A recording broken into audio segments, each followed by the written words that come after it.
दोस्तों, स्वागत है आपका हमारे YouTube चैनल पर। चलो शुरू करते हैं आज की नई कहानी। दोस्तों, हम लोगों को हमेशा लगता है कि पुण्य कर्म करने वालों को स्वर्ग की प्राप्ति होती है, लेकिन स्वर्ग जाने का असली हकदार कौन है? और वह कौन सा पाप है जिसे करने वाले मनुष्य को नरक जाने से कोई नहीं रोक सकता? आज एक प्राचीन कहानी के माध्यम से हम आपको बताने का प्रयास करेंगे कि पूजा पाठ, दान, धर्म, जप, तप आदि प्रकार के लाखों पुण्य के काम करने के बाद भी कुछ मनुष्य नरक में क्यों जाते हैं, तथा अत्यधिक घोर पाप करने पर भी कुछ मनुष्य को स्वर्ग की प्राप्ति किस पुण्य के कारण मिलती है। ऐसा वह कौन सा पुण्य है जो मनुष्य के लाखों पापों का नाश करता है, और ऐसा वह कौन सा पाप है जो उसके पुण्य को नष्ट कर डालता है। तो चलिए दोस्तों, बिना देरी किए शुरू करते हैं। एक समय की बात है, एक गांव में एक आदमी रहता था। उसे हर समय चिंता सताती रहती कि उसने अपने जीवन में कौन से बुरे कर्म किए होंगे जो इतना कष्ट भुगतना पड़ रहा है। वह अपनी रोजमर्रा की जिंदगी से परेशान हो गया था। एक दिन दुखी होकर एक पेड़ के नीचे बैठा था। तभी उसका एक मित्र वहां आता है और उससे उसकी उदासी का कारण पूछता है। वह अपने मित्र से सब कह सुनाता है। तब उसका मित्र कहता है, भाई तुम चिंता मत करो, गांव से कुछ दूर एक महात्मा अपने आश्रम में रहते हैं, तुम उनके पास जाओ। जो भी उनके पास जाता है उसकी समस्या दूर हो जाती है। तब वह आदमी कहता है, अगर ऐसा है तो मैं आज ही उनके पास जाऊंगा। फिर वह आदमी उस महात्मा से मिलने के लिए निकल पड़ता है। गांव से कुछ दूर चलने के बाद उसे एक आश्रम दिखता है। वह आश्रम में जाकर महात्मा को प्रणाम करता है और अपनी समस्या उन्हें बताता है। हे देवर्षि महाराज, कुछ मनुष्य पाप करने पर भी स्वर्ग में क्यों जाते हैं, और कुछ मनुष्य को पुण्य करने के बावजूद भी नरक में क्यों जाना पड़ता है? ऐसा वह कौन सा पाप है जो सभी पुण्य को नष्ट कर डालता है, और वह कौन सा पुण्य है जो समस्त पापों को भस्म कर डालता है? तब महात्मा मुस्कुराते हैं और कहते हैं, भंते, आज तुमने संसार के कल्याण हेतु उत्तम प्रश्न किया है। इसी संदर्भ में आज मैं तुमको एक प्राचीन कहानी सुनाता हूँ, जिसे सुनकर तुमको तुम्हारे सभी प्रश्नों के उत्तर मिल जाएंगे। इसलिए तुम इस कहानी को ध्यान से पूरा जरूर सुनना। वह आदमी कहता है, हे महात्मा, आपके मुख से इस कहानी को सुनना मेरा सौभाग्य है। मैं इस कहानी को ध्यान से पूरा अवश्य सुनूंगा और इसका प्रचार करूंगा। शायद इससे मेरे जीवन में कुछ प्रभाव पड़े। महात्मा कहते हैं, भंते, पूर्व काल की बात है। मध्य देश के एक नगर में एक ही समय पर 4 व्यक्तियों की मृत्यु एक ही साथ हुई थी। वे सभी लोग विचारों में अलग अलग और अलग अलग प्रदेश के रहने वाले थे। केवल संयोग से ही उन चारों का अंत एक ही समय पर हो गया था। एक ही समय पर यम के 2 दूत उन चारों को लेने के लिए आए थे। मरने वालों में एक तो किसी प्रदेश का राजा था, दूसरा बड़ा धनी व्यापारी था, तीसरा एक पूजा पाठ करने वाला पंडित था, और चौथा गरीब मजदूर था जो दिन भर मेहनत करके अपने परिवार का पालन पोषण करता था। वे सभी मृत्यु के पश्चात यमलोक में पहुंच जाते हैं। यमलोक पहुंचने पर वहां का दृश्य देखकर वे सभी भयभीत हो जाते हैं। उनका अंग अंग कांपने लगता है। यमलोक में विशालकाय आकार वाले यमराज सुवर्ण से बने सिंहासन पर विराजमान होते हैं। उनके पास चित्रगुप्त बैठे होते हैं, जिनके पास सभी प्राणियों का लेखा जोखा रहता है। यम के दूत उन आत्माओं को आगे धकेल रहे होते हैं। कुछ मनुष्य जोर जोर से विलाप कर रहे होते हैं, तो कुछ मनुष्य अत्यंत प्रसन्न होकर चल रहे होते हैं। स्वर्ग के द्वार से सुंदर प्रकाश दिखाई पड़ रहा होता है, तो वहीं नरक के द्वार से धधकती हुई अग्नि की ज्वालाएं दिखाई पड़ रही होती हैं। इस भयानक दृश्य को देखकर वे चारों एक दूसरे से बात करने लगते हैं और अपने अपने पाप के विषय में चर्चा कर रहे होते हैं। उन 4 लोगों ने अपने जीवन में बहुत पाप कर्म किए हुए होते हैं और उन सभी को यह जान पड़ता है कि अब वे चारों ही नरक में ही जाने वाले हैं। जब यमदूत उन चारों आत्माओं को लेकर यमराज के सभा में पहुँचे तो उनके सम्मुख जाकर खड़े हो गए। वे चारों सोच रहे थे कि कौन स्वर्ग में जाएगा और कौन नरक में जाएगा। यमराज अपने आसन पर विराजमान नहीं हुए थे। उससे पहले ही चारों आपस में बातचीत करते हुए स्वयं को ही स्वर्ग का मिलना चाहिए यह कहने लगे। सबसे पहले राजा कहने लगा, देखो, मुझे तो धर्मराज पक्का स्वर्ग में ही भेज देंगे, क्योंकि मैं एक विश्वविख्यात राजा हूँ। मैंने अपने अनेक सत्कर्मों से धरती लोक पर अपना खूब नाम कमाया है। चारों तरफ लोग मेरे अच्छे कर्मों की चर्चा करते हैं। कभी भी कोई मेरे द्वार से खाली हाथ नहीं गया। जो भी आया मैंने उसे इतना दिया कि वह जीवन भर मेरा नाम नहीं भूल पाया। हर तरफ मेरे नाम का यश गान हो रहा है। मेरे द्वारा लुटाए गए दान से लाखों लोगों को खाने को अन्न मिला और रहने को आसरा मिला। इसलिए मेरे कर्मों को देखते हुए धर्मराज मुझे पक्का ही स्वर्ग में ही भेजेंगे। राजा की बात सुनकर वह धनी व्यापारी हंस पड़ा और बोलने लगा, तुम तीनों तो इतने बड़े पापी हो कि तुम लोगों को नरक में जाना ही पड़ेगा। तुम लोगों ने घोर पाप किए हैं और इसलिए यमराज तुम लोगों को कभी माफ नहीं करेंगे। यहाँ पर मौजूद मैं अकेला ही सबसे अधिक पुण्यवान हूँ। मैंने अपने जीवन में बहुत पूजा पाठ किया है, ब्राह्मणों को दान दक्षिणा दी है। मैंने मृत्यु से पूर्व गाय का दान भी किया है और अब मेरे सभी पुत्र पौत्र मेरी आत्मा की मुक्ति के लिए बड़े कार्यक्रम का आयोजन कर रहे हैं। वे मेरे लिए श्राद्ध, दान, तर्पण कर रहे हैं, यज्ञ कर रहे हैं। इसलिए मैं सबसे अधिक पुण्यवान हूँ। मेरी 2 पत्नियाँ और 5 पुत्र हैं। इतने लोग मेरी मुक्ति के लिए उपाय कर रहे हैं। और हाँ, मैंने अपने जीवन में कभी पाप नहीं किया है और जाने अनजाने में किए भी होंगे तो मेरे पुत्रों के श्राद्ध आदि के कार्यों द्वारा मेरे पाप भी नष्ट हो जाएंगे। मैं नित्य देव पूजा करता था, मंदिर जाता था, द्वार पर आए अतिथियों को भोजन कराता था। इसलिए मुझे पूरा विश्वास है कि यमराज मुझे नरक में नहीं डालेंगे और मुझे मोक्ष की प्राप्ति निश्चित ही होगी। धनी व्यापारी की बात सुनते ही पंडित जी कहने लगे, अरे भाई, क्यों फिजूल की बातें कर रहे हो? स्वर्ग में जाना कोई आसान काम नहीं है। स्वर्ग में जाने के लिए दान के साथ साथ पूजा पाठ करना पड़ता है। इसलिए स्वर्ग में प्रस्थान तो मैं ही करूँगा, क्योंकि मैंने भगवान का खूब पूजा पाठ किया है। पूरा जीवन मेरा पूजा आराधना में बीता है। मेरे शुभ कर्मों के कारण मेरे लिए ही धर्मराज स्वर्ग का दरवाज़ा खोलेंगे। यह बात मैं अच्छी तरह से जानता हूँ। जब इस प्रकार तीनों ने अपनी अपनी बातें की और अपने अपने विचार रखे, फिर वह तीनों लोग उस चौथे व्यक्ति मजदूर की ओर देखते हैं कि अब यह क्या कहता है।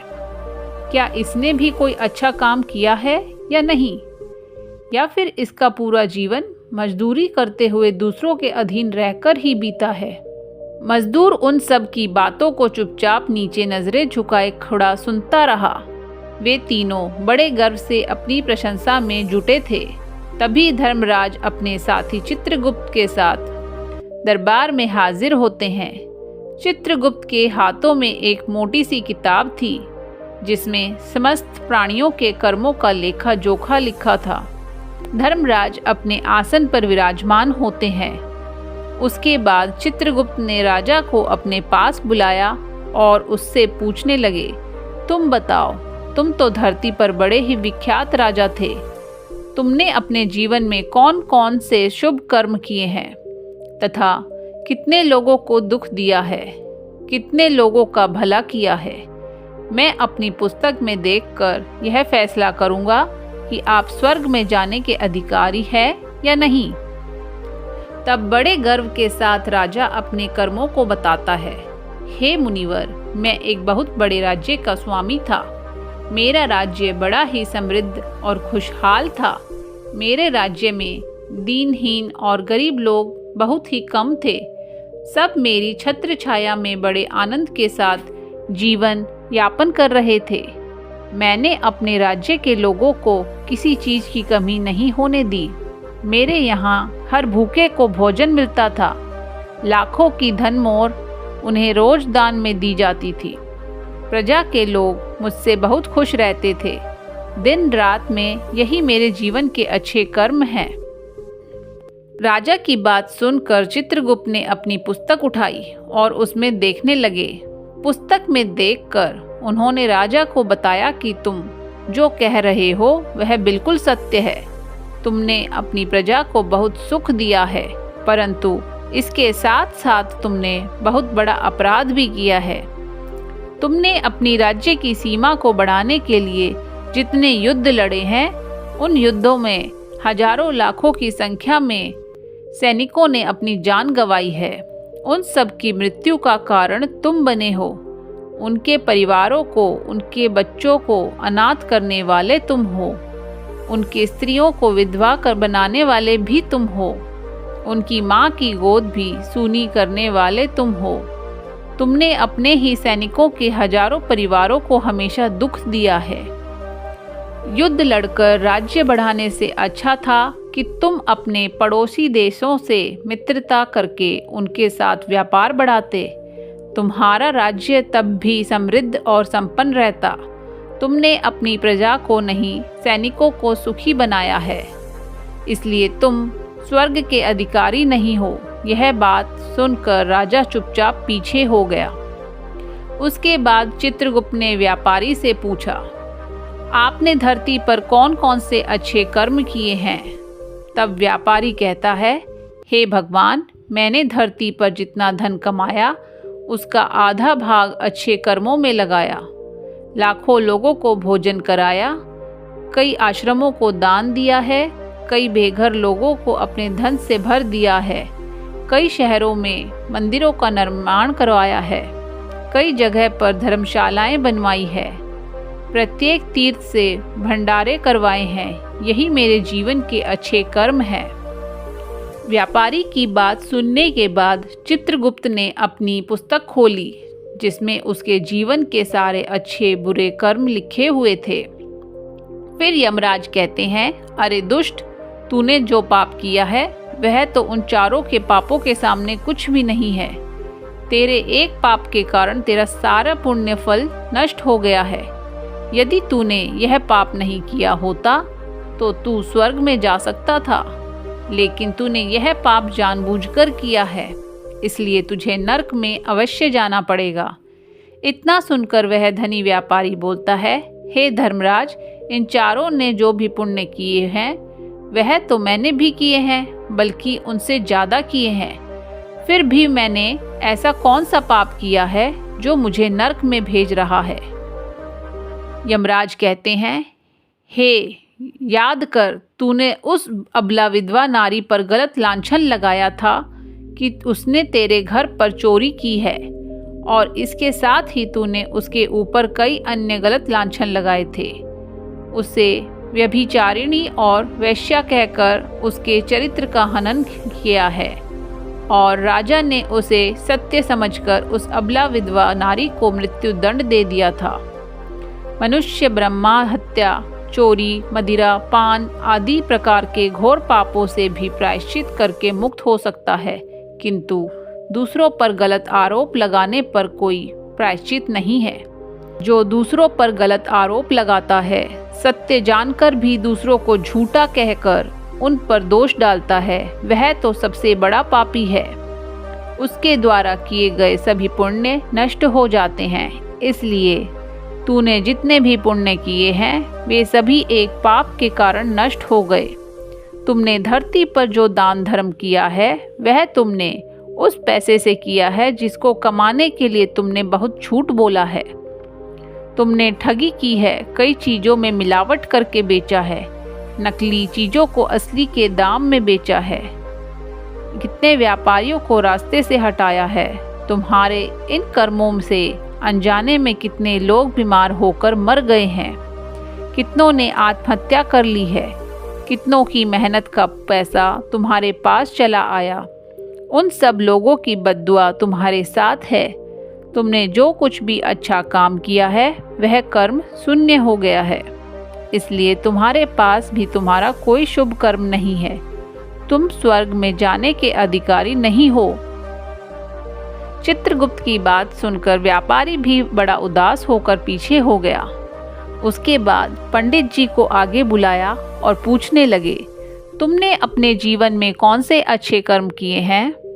तब पंडित जी कहते हैं, हे मुनिवर, मेरा पुण्य यह है कि मैंने हजारों यज्ञों के अनुष्ठान को संपन्न कराया है, हजारों के घरों में पूजा पाठ कराया है, दिन रात मैंने ईश्वर का जप तप किया है, हजारों कन्याओं का विवाह कराया है, लाखों पिंडदान श्राद्ध कराए हैं, अनगिनत लोगों को मार्गदर्शन किया है। इससे ज़्यादा शुभ कर्म और क्या हो सकता है? तब चित्रगुप्त अपनी पुस्तक में देखकर बताते हैं, हे पंडित महाराज, आपका कहना सत्य है। आपने वास्तव में हजारों लोगों को ज्ञान दिया है, लेकिन उस ज्ञान पर स्वयं कभी अमल नहीं किया। आपने सैकड़ों यज्ञ पूजा अनुष्ठान कराए, पर उसको निस्वार्थ भाव से किया गया कोई कर्म नहीं था।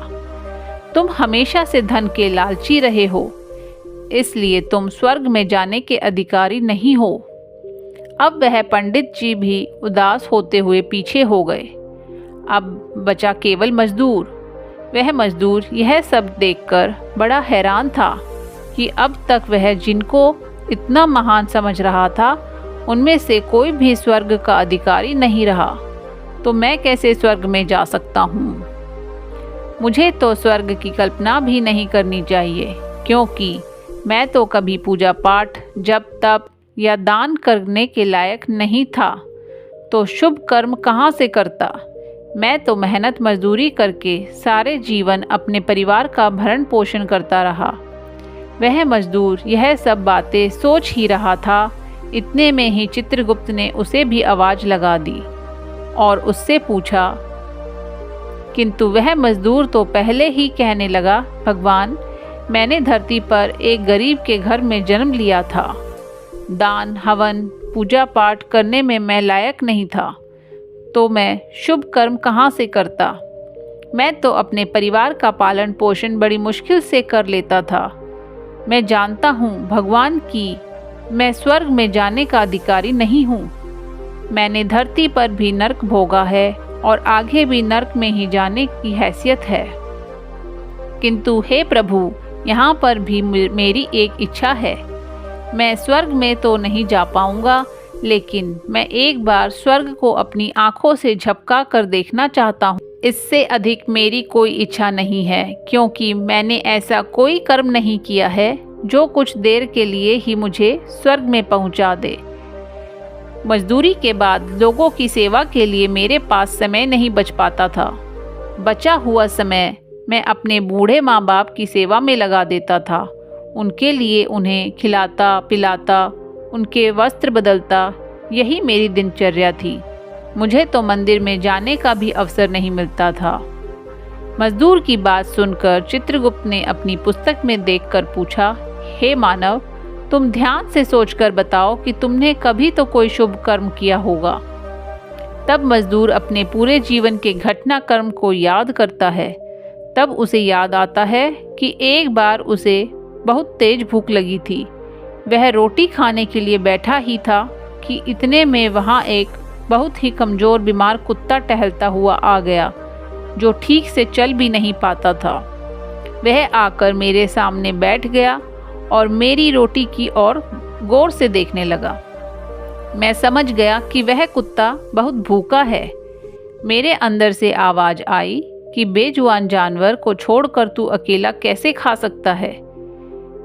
मैंने वह रोटी स्वयं ना खाकर उसे कुत्ते को खिला दी। उस दिन मैंने पूरे दिन भूखे पेट रहकर ही काम किया था। मजदूर की बात सुनकर चित्रगुप्त मुस्कुराए और उसका हाथ पकड़कर बड़े सम्मान के साथ उसे स्वर्ग में लेकर गए और बोले, वास्तव में आप ही स्वर्ग में रहने के अधिकारी हो। प्राणियों पर दया दिखाना ही सबसे बड़ा शुभ कर्म है। मनुष्य जो भी कर्म निस्वार्थ भाव से करता है, वास्तव में उसी को सबसे बड़ा पुण्य मिलता है। निस्वार्थ भाव से किया गया जन कल्याण के लिए एक छोटा सा काम भी आपके सैकड़ों पापों को नष्ट कर देता है। लालच, मोह और स्वार्थ के वशीभूत होकर किया गया शुभ कर्म भी फलदायी नहीं होता।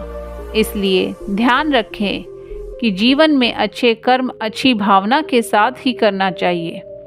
ऐसा नहीं होना चाहिए कि आपने किसी से धन छीनकर या चुरा कर उसे कर्म में लगाया हो। वह धन जो अब आपने किसी से गलत तरीके से लिया हो और बाद में उसे दान पुण्य में दिया हो, तो उससे पाप नहीं मिटता। स्वर्ग में वही व्यक्ति जाता है जिसने निष्काम निस्वार्थ भाव से प्राणियों की सेवा की हो। भले ही उसने जीवन में एक पैसा भी दान न दिया हो, पर जो उसने अपनी सामर्थ्य के अनुसार निस्वार्थ भाव से काम किया हो, वही उसकी मुक्ति का रास्ता तय करता है। तो दोस्तों, आशा करते हैं कि आपको यह कहानी अवश्य ही अच्छी लगी होगी।